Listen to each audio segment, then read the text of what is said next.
అక్కడ వాళ్ళు అడిగినారు కృష్ణారావు గారిని, సార్ మాది రెవెన్యూ డివిజన్ చేయాలా మాది అని చెప్పి ఏదో కోరిక కోరినారు. కోరితే కృష్ణారావు గారు మరి ఆ రోజు ఏం మూడ్లో ఉన్నాడో ఏం ఆలోచించుకున్నాడో కానీ చాలా స్పష్టంగా చెప్పినాడు. ఏమని, మళ్ళీ మా ప్రభుత్వం వస్తుందో రాదో నాకు తెలియదు, మళ్ళీ నేను గెలుస్తానో లేదో నాకు తెలియదు. ఆయనకు తెలియదేమో కానీ కొల్లాపూర్ ప్రజలకు తెలుసు, మళ్ళీ గెలిచే సమస్య లేదు, ఖచ్చితంగా ఈసారి ఓడగొట్టేది పక్కా. ఎందుకంటే నేను ఆయన మీద ఏదో కోపంతో చెప్పట్లేదు, ఆయన మీద వ్యక్తిగతంగా నాకు కోపం ఉండాల్సిన అవసరం కూడా ఏమీ లేదు. ఎందుకు గెలవరు అంటున్నా అంటే కాంగ్రెస్ పార్టీ స్పష్టంగా ఒక్క మాటలో చెప్పేయచ్చు. రామాయణం గురించి చెప్పండి అంటే కట్టే, కొట్టే, తెచ్చే, మూడు ముక్కల్లో చెప్పొచ్చు. అట్లాగే కాంగ్రెస్ ప్రభుత్వం 2 ఏళ్లలో వీళ్ళ పనితీరు ఎట్లా ఉంది అని అడిగితే ఎగవేతలు, కూల్చివేతలు, పేల్చివేతలు తప్ప చేసింది అయితే ఏమీ లేదు. ఎగవేతలు అంటే 420 హామీలు ఇచ్చి 6 గ్యారెంటీలని అలవిగాని మాటలు చెప్పి అడ్డమైన అబద్ధాలు చెప్పి కుర్చీలో కూర్చున్నారు. కుర్చీలో కూర్చున్న తర్వాత ఏం చేస్తున్నారు 2 ఏళ్ళ నుంచి నాకంటే బాగా మీకే తెలుసు. ఊర్లలో ఎంత అవస్థలు పడుతున్నారు రైతులు మీకు తెలుసు. ఇక పేల్చివేతలు, మనమేమో చెక్ డ్యాములు కట్టినాం, ప్రాజెక్టులు కట్టినాం. మీ దగ్గర నార్లాపూర్ రిజర్వాయర్ కట్టి కేసీఆర్ గారు స్వయంగా వచ్చి బటన్ ఒత్తి ఆ పంపు చాలు చేసి నీళ్లు 145 మెగావాట్ల పవర్ ఉండే పంపు పెట్టి నీళ్లు కృష్ణా నీళ్లను మీకు ఇచ్చే ప్రయత్నం కేసీఆర్ గారు చేసినారు. మా ఆల వెంకటేశ్వర రెడ్డి గారు ఇక్కడ ఉన్నారు. ఒక్క దేవరకద్ర నియోజకవర్గంలో 36 చెక్ డ్యాములు కట్టినారు కేసీఆర్ గారు, ఒకటే నియోజకవర్గం నేను చెప్పేది. అట్లా ప్రతి నియోజకవర్గంలో అద్భుతమైన పనులు జరిగినాయి. మనమేమో ఆ పని చేసినాం, నిర్మాణం చేసినాం, వీళ్ళేమో విధ్వంసం చేస్తున్నారు. ప్రపంచ చరిత్రలో ఎక్కడైనా సరే చెక్ డ్యాములు కట్టాలి, చెరువులు కట్టాలి, నీళ్ళు ఇవ్వాలి అనే పద్ధతిలో ఆలోచించిన ప్రభుత్వాలను చూసినాం. కానీ మేడిగడ్డను పేల్చేయాలి, చెక్ డ్యాములను పేల్చేయాలి, అవసరమైతే ఆ బ్యారాజీని కూలగొట్టైనా సరే రాజకీయంగా లాభం పొందాలి అనే వికృతమైన ఒక కుసంస్కారమైన ప్రభుత్వం, కుసంస్కారమైన పార్టీ బహుశా భారతదేశ చరిత్రలో ఒక కాంగ్రెస్ పార్టీ మాత్రమే. ఇక మీకు తెలుసు, కూల్చివేతలు అయితే మీరు చూస్తూనే ఉన్నారు. ఎంత పెద్ద ఎత్తున పేదల ఇండ్లు గులగొడుతున్నారు ఇలా రాష్ట్రంలో మీరు చూస్తూ ఉన్నారు. ఒక్క దగ్గరని కాదు, మహబూబ్ నగర్తో ప్రారంభమైంది. నాకు గుర్తున్నది, అక్కడ పాపం దివ్యాంగులు కొంతమంది కాళ్ళు చేయలు సక్క లేని వాళ్ళు కాలనీ కట్టుకుంటే వీళ్ళ ప్రభుత్వం వచ్చినాక మొట్టమొదటిసారి కూలగొట్టిందే ఆ దివ్యాంగుల కాలనీలో పోయి మొత్తం ఇళ్ళని కూలగొడితే మా సీనన్న పోయి వాళ్ళందరికీ అన్నం పెట్టి పాపం ఎండకు ఎండుతూ వానకు నానుతుంటే పోయి వాళ్లకు ఆశ్రయం ఇచ్చి కాపాడినాడు శ్రీనివాస్ గౌడ్ గారు. ఈ ప్రభుత్వం ఈ 2 ఏళ్లలో సాధించింది మాత్రం శూన్యం. తమ అసమర్థతను కప్పిపుచ్చుకోవడానికి, తమ చేతగాంతనాన్ని కప్పిపుచ్చుకోనికే వీళ్ళు కొత్త పల్లవి అందుకున్నారు. ఏమంటారు ఏమని అడిగితే, ఏమైందయ్యా రేవంత్ రెడ్డి గారు 6 గ్యారంటీలు ఎందుకు అమలు చేయట్లేదు, నెలకు 2,500 రూపాయలు ఇస్తానంటివి కదా మహిళలకు, ఎందుకు ఇస్తలేవు, 100 రోజుల్లో ఇస్తానంటివి, మరి ఇప్పటికే 25 నెలలు అయిపోయింది, 700-800 రోజులు అయిపోయింది, ఎప్పుడు ఇస్తావు అంటే ఒక్కటే పట్టుకున్నారు ఇంకా డైలాగ్. కేసీఆర్ అప్పులపాలు చేసిపోయినాడు, రాష్ట్రం దివాలా తీసింది, కేసీఆర్ అప్పులపాలు చేసిపోయినాడు. మేము ఇక్కడ ఏదో లంకె బిందెలు ఉంటాయనుకొని వచ్చినాం, లంకె బిందెలు లేవు, మేము ఢిల్లీకి పోతే మమ్మల్ని దొంగలాగా చూస్తున్నారు, చెప్పులు ఎత్తుకుపోతాను అనుకుంటున్నారు నన్ను చూస్తుంటే, కాబట్టి నాకు ఎవరు అపాయింట్మెంట్ ఇస్తలేడు. ఒక మాట మాత్రం మీకు చెప్పాలా, ఎందుకంటే మీ మంత్రి గారు కూడా అదే అబద్ధం చెప్తా ఉన్నాడు. జూపల్లి నేను చూసినా మొన్న, ఇదే జూపల్లి ఆనాడు కేసీఆర్ ప్రభుత్వంలో ఉన్నప్పుడు ఏం మాట్లాడినాడో మీ దగ్గర వీడియోలు అన్నీ ఉన్నాయి, లేకపోతే నేను పంపిస్తా, ఉన్నాయా? ఇదే మనిషి ఇవాళ అవకాశం కోసం అవకాశవాదంతో కాంగ్రెస్లో పోయి ఆయనకు టికెట్ ఇవ్వకపోతే, మనం హర్షవర్ధన్ రెడ్డి గారికి టికెట్ ఇస్తే కేవలం అవకాశవాదంతో పోయి ఇవాళ కేసీఆర్ గారిని తిట్టేంత పెద్దోడైపోయినాడు.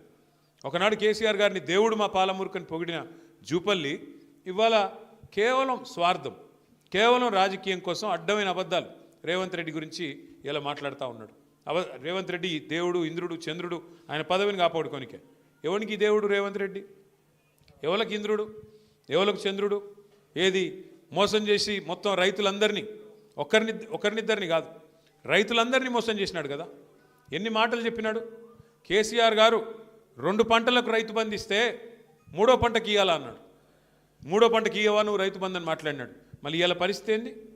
కేసీఆర్ గారు ఉన్నప్పుడు బ్రహ్మాండంగా మీరు అడగకుండానే నాటేసే కాలం వచ్చిందంటే చాలు ఫోన్లు టింగు టింగు మన మోగేది.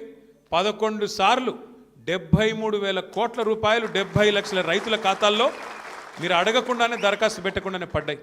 ఈరోజు ఏంది పరిస్థితి?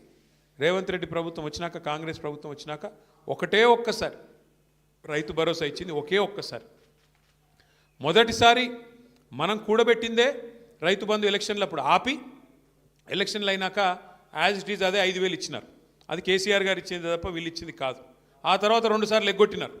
మొన్న ఒక్కసారి రైతు భరోసా అని పేరు పెట్టి అది కూడా 15,000 ఇస్తామని చెప్పి 12,000కి కటింగ్ పెట్టి ఒక్కసారి మొన్న 6,000 రూపాయలు ఇచ్చినారు. ఒక్కసారి 2 ఏళ్లలో ఇచ్చింది ఒక్కసారి నికార్సుగా చెప్పాలంటే. ఇది ఇలా రైతు పరిస్థితి. సరే, ఇక రైతు భరోసా పక్కన పెడితే, రైతు బంధు పక్కన పెడితే ఇలా రైతుల అవస్థ ఇప్పుడే హర్షవర్ధన్ రెడ్డి గారు చెప్పినారు. క్రాప్ హాలిడే ప్రకటించే దుస్థితి, యూరియా కోసం లైన్లలో యుద్ధాలు చేసే పరిస్థితి. నేను చెప్తుంది అబద్ధమా? మీరు చూస్తున్నారు గ్రామాల్లో.